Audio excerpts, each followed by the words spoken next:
All right, everybody, it is time for volume 2 of the guitarist tier list, in which I will rank your favorite guitarists from the world of rock and metal. All I ask is please don't make it weird, like the comments of Misha's Instagram, where people talk about their wieners all the time and talk about how aroused they are by, guitars. Please don't make it weird. I don't know what's wrong with you guitarists.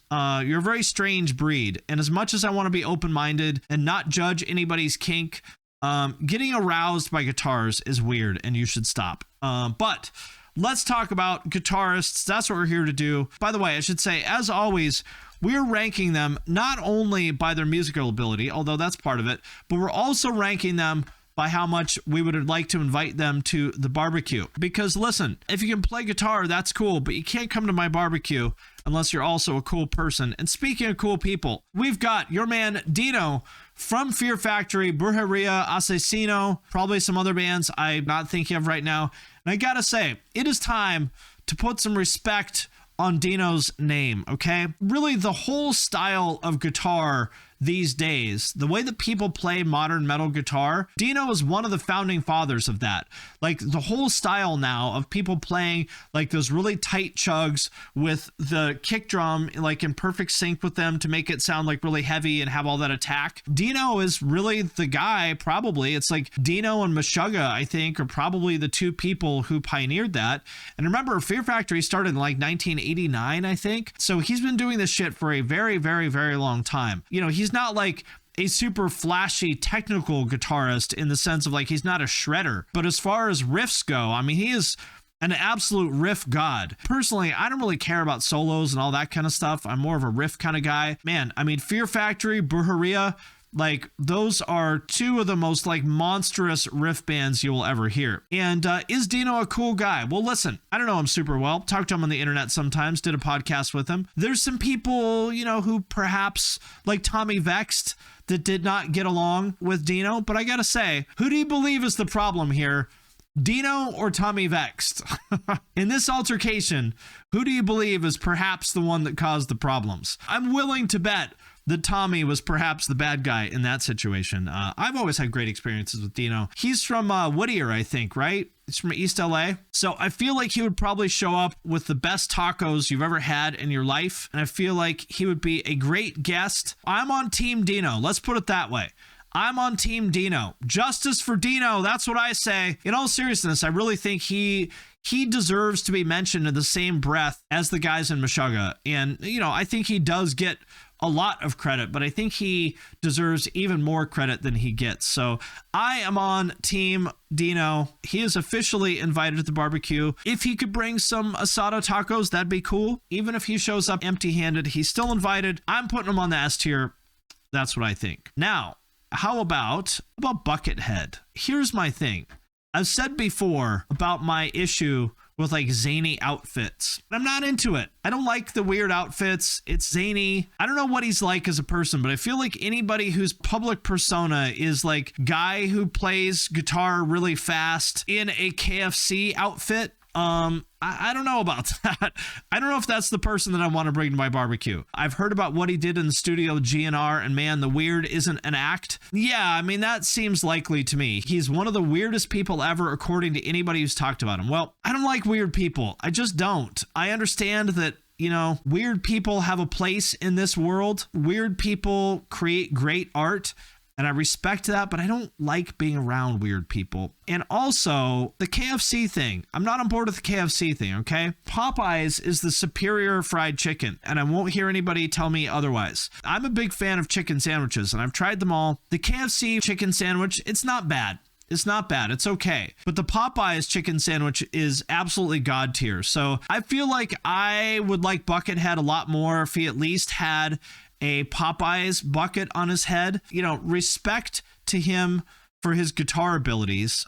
He is an absolutely ridiculously amazing musician. I'll agree with that. But there's no weirdos at my party. I'm not going to put him on the F tier because that would be a little bit harsh. I feel like that's a little unfair. But I'm going to put him on the C tier only because he's a little too weird to be invited to my barbecue. So that's where he's going. How weird on a scale of 1 to 10, with 10 being the most weird, would you rate your weirdness level? I'm not weird really at all. I'd probably say like a 3. If you talk to me in person, I'm really not weird at all. I like talking about, you know, the weather and traffic and shit like that. I'm not weird at all.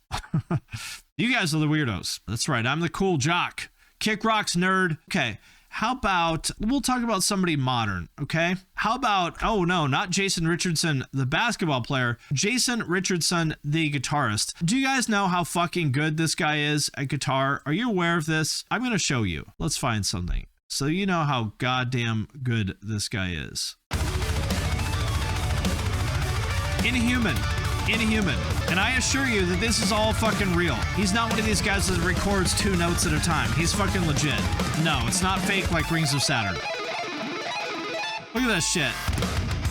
He is the real fucking deal. I would say that of this whole generation of guitarists, I think he's probably the best, like just straight up shredder. Would you guys agree with that? There's other people, you know, like Tim Henson, maybe a little bit more musical, I think, but as far as just like straight up like ridiculous over the top shredding, oh, he's way fucking better than Yngwie. Dude, he plays rings around fucking Yngwie. Jason is on another fucking level, which, I mean, to be fair, Yngwie is a lot older from another generation. But in terms of like just straight up musical like shredding ability, Jason is the fucking god of this generation. He was in Born of Osiris, he's in All That Remains now, he was also in Chelsea Grin, and he does solo stuff as well. Is he invited to the barbecue? Absolutely. I don't know too much about him. I think I've talked to him a couple times. He's not like a big personality or anything like that. He's just like a chill dude, just wants to probably hang out and play some Street Fighter and you know, drink a couple beers. Chill guy. He's not a big personality. He's just like really kind of put all his points into guitars, and I would say he's definitely invited to the barbecue.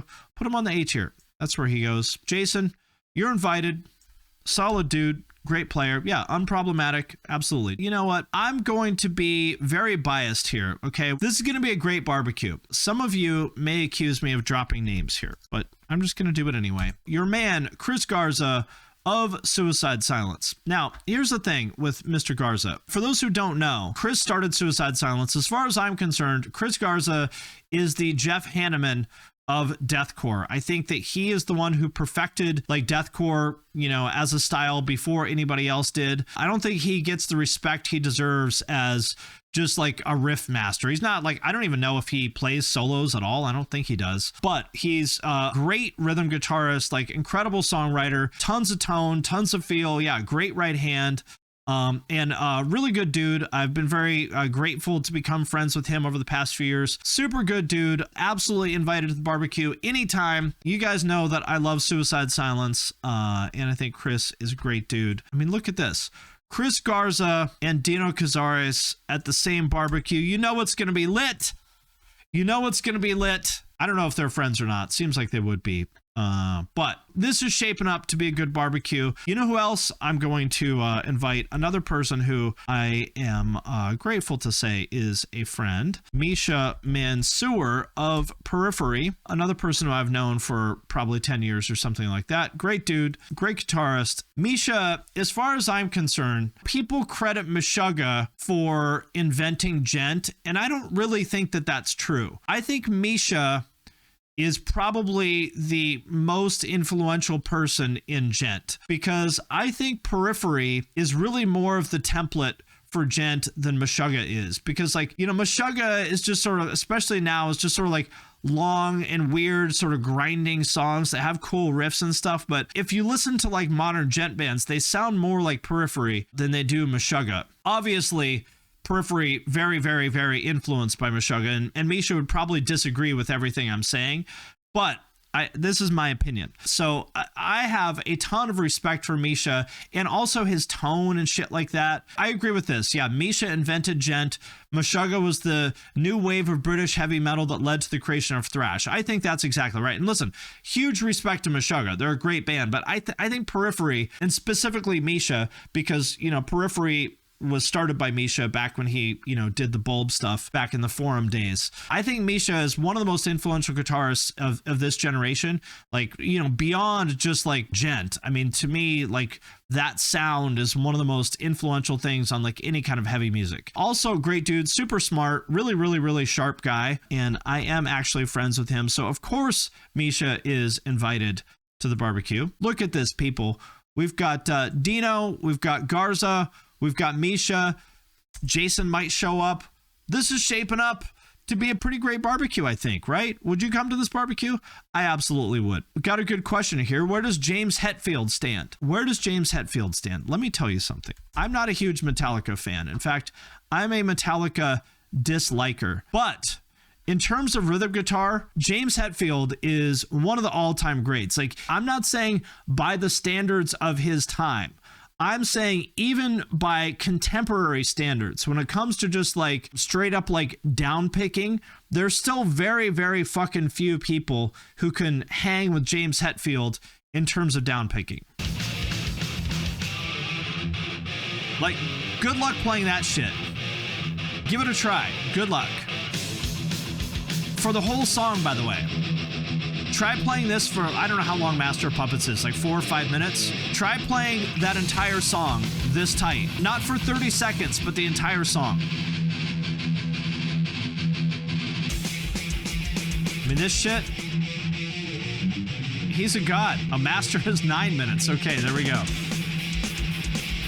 Even me, as a registered Metallica not enjoyer, I have absolutely like huge respect for James Hetfield as a guitarist. Yes, clean as fuck, super fucking fast, and while singing, absolutely. The man is the god of like thrash guitar, no question about that. Like him and Scott Ian probably are like the gods of downpicking. And yeah, you know, he seems like a good dude these days too. I feel like he'd be a great barbecue guest. Also, I remember a couple years when he was on Joe Rogan, he was talking about how he's into like beekeeping now. So he might even show up with some amazing like homegrown honey. Wouldn't that be amazing? James Hetfield, even though I'm not the world's biggest fan of Metallica's music, I'm going to put him on the S tier. God tier guitarist. Seems like a good dude who's invited to my barbecue. So I'm putting him on the S tier. That's right where I think he belongs. Now, how about Kirk Hammett? Where does he belong? We got to find prime Kirk Hammett from the 80s. Here we go. I'm going to say Kirk Hammett, perhaps not quite on the same level as Hetfield in terms of guitar ability, but you know what? He seems like a great dude. I like him. Seems like a cool guy, and we need a little bit of Filipino representation. Yeah, we got to have some diversity here. So Kirk Hammett's invited to represent the Filipino people. I'm putting him on the A tier. Seems like a good dude. I like him. Definitely invited. Everybody in Metallica is invited, even Lars. Even Lars. Here's an interesting one. Mark Tremonti, formerly, or I guess maybe currently of Creed, and also of Alter Bridge. A very interesting one, because even when people really hated Creed, people respected Mark Tremonti and thought he was cool, which I thought was interesting. Tremonti is quite literally one of the nicest guys I've ever met. S tier person. That's what I hear. That's what I hear. Everyone says he's a great guy. I remember back when Creed was sort of, you know, just blowing up, and I read some interview with him, and he said that his favorite bands were like Venom, Merciful Fate, and Slayer or something. And I was like, what?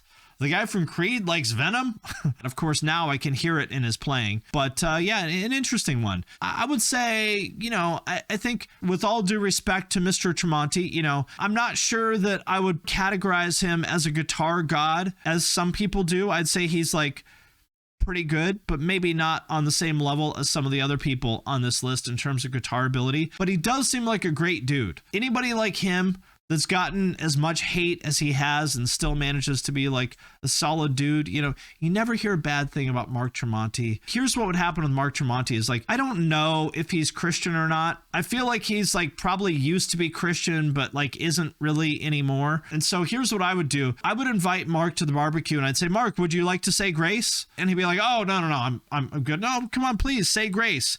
And he'd be like, yeah, all right, sure, okay. And he'd sort of half-heartedly say grace, just because he's such a nice guy that he's not even going to make a big deal out of it, you know, that he's not really Christian anymore. He would just go along with it just to make things, you know, just because he doesn't want to make things uncomfortable for the rest of us. And I respect that. That's my kind of guy. I would say as a guitarist, he's probably like, you know, by the standards of these people, probably B tier, I think, but seems like an S tier dude.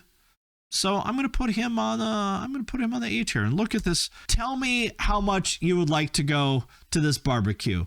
We've got Dino, we've got Garza, we've got Misha, we've got Papa Het, Mark Tremonti, Kirk Hammett, Jason Richardson might show up.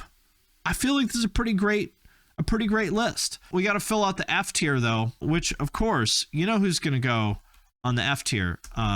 You know who's going on the F tier when we're talking about guitarists. Your man, Yngwie Malmsteen, basically the pioneer of shred guitar with the scalloped frets. You know, back in his day, back in the 80s, you know, certainly an S tier guitarist by the standards of the 80s. By the standards of today, you know, maybe not that impressive, but, you know, for 1984, very impressive. Yeah, is that action like 4 inches? It sure looks like it, doesn't it? His personality is so repulsive that, like, nobody respects him despite what he did for music, which is kind of like, you know, if there's a girl who's like a straight up 10, but her personality is so awful that like dudes won't even like put up with it, that's how you know it's bad. And I feel like he's the guitar equivalent of that. The only people who respect him are Reddit guitar nerds. I don't even think those people respect him that much.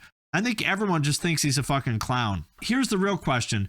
Do you want Yngwie Malmsteen showing up at your barbecue? I think we all know the answer to that. I would rather have Tom Morello at my fucking barbecue than Yngwie Malmsteen. That's how bad it is. I'd rather have 2 Tom Morellos at my barbecue than Yngwie. So he goes on the F tier. I'm sorry, Yngwie. I'm not sorry, actually. He seems like a pompous douche, and yeah, not a fan. Not a fan. Now, we've got time for one more. How about Slash? Slash, I think it's interesting. I think Slash, believe it or not, is actually underrated as a guitarist. People like Guns N' Roses, but nobody really refers to him as an influence, right? Like, you never hear anyone say, oh, my influences are Slash. You know, they might say like Kirk Hammett or something like that from that era, but nobody really lists him as an influence. I think, at least on Appetite for Destruction, that shit is pretty amazing. And that might be because of